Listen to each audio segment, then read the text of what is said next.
we let these wonderful directors of institutes take their turns to introduce their institutes so that you actually know a little bit more about it. And we will just go as we have in our program, one after the other. And then afterwards we will take up a few points that we would like to discuss with you, and then hopefully you also have many questions, of course, to these directors of institutes that might be of interest to all of us. All right, so without much further ado, maybe Bruce BATTEN, who has many hats, I have to mention. He's also the book review editor of Monumenta Nipponica, as you all know, I'm sure, right? So he really works very hard, not only for the journal, apparently, but also for many other things. Please, it's all you. Thank you, Bettina. 5 minutes, is that what we agreed upon? Okay. Well, let me talk then about the institute I represent, which is the Inter-University Center for Japanese Language Studies in Yokohama, located at the base of the triangular Intercontinental Hotel there. The center was founded 55 years ago, so it has quite a history, not as long as Monumenta was, but near that. It was set up initially by Stanford University, but soon joined by a consortium of other North American schools, which you cannot read because the type is too small, for which I apologize. But currently there are 14 institutional members and 2 associate members. And historically the most, I won't read all of them, but well, I can. Brigham Young in alphabetical order, Columbia, Harvard, Indiana,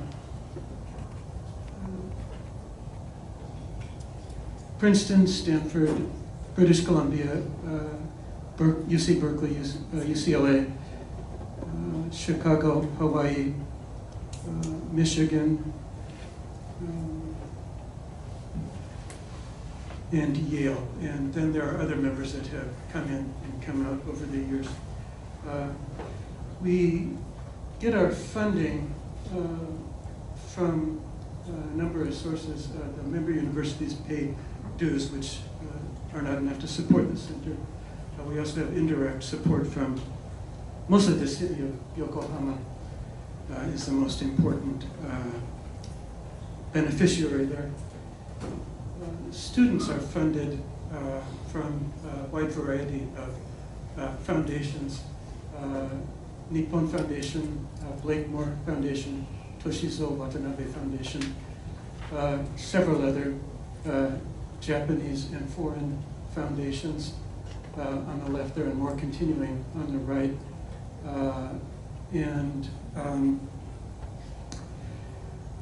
I see in the audience some former and current students, so perhaps you have been a beneficiary of our education and some of these monies.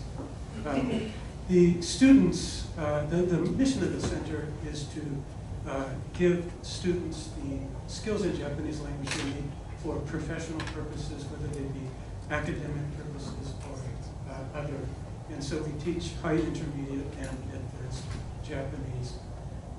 The enrollment has gone up and down over the years, but generally up. We're actually limited by our facilities, so potentially there could be more students, but this year we have 50-some students. Last year there were 60-some. So actually the enrollments have been going up.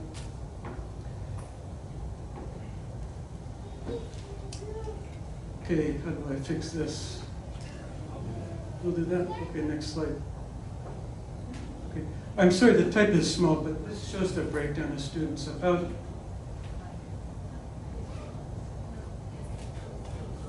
the mic needs to be closer to my mouth. Sorry about that. This is enrollments. You probably can't read it, but the short story is that about 1/3 of the students are in PhD programs. About 1/3 are either in master's programs or have recently graduated with a master's, and the other 1/3 are either current undergraduates or have recently graduated. And that has stayed roughly constant over the years. I've done it again, so sorry, please help. the highest academic degree achieved by alumni is the PhD. Over a third of them have PhDs. Another third have master's degrees. So, somewhat similar to what you would expect from the actual enrollments. Not doing well with this, evidently. Sorry. Next, okay. There are about 2,000 alumni altogether, and we keep in touch with them. We try to know what they're doing, and it turns out that about half of them, exactly half of them, are in academia or were in academia until they retired. About a quarter are in business, and the rest in diverse fields: diplomacy, translation, interpreting, foundation work, curation, etc. In academia, I hope I can do it this time, but evidently not. I'm sorry about that. In academia, we break it down by field. I thought it would have changed a great deal over time, but surprisingly, from the very start of the program until the present day, the people in academia are in history and literature overwhelmingly. And that has not changed. That may be the very last slide, actually. I don't have a slide for this, but another trend that I've noticed is that the students are becoming increasingly diverse, not in terms of their disciplinary background, but in terms of their ethnicity or country of origin. And we don't have good records on that, but many years ago, those of you who attended the center many years ago will remember, I think, a lot of Caucasian Americans in your class. And we still have those, of course, but there is a great diversity of people, not just from North America, but from Europe and particularly Asia. In fact, the contingent of Chinese students is large and growing.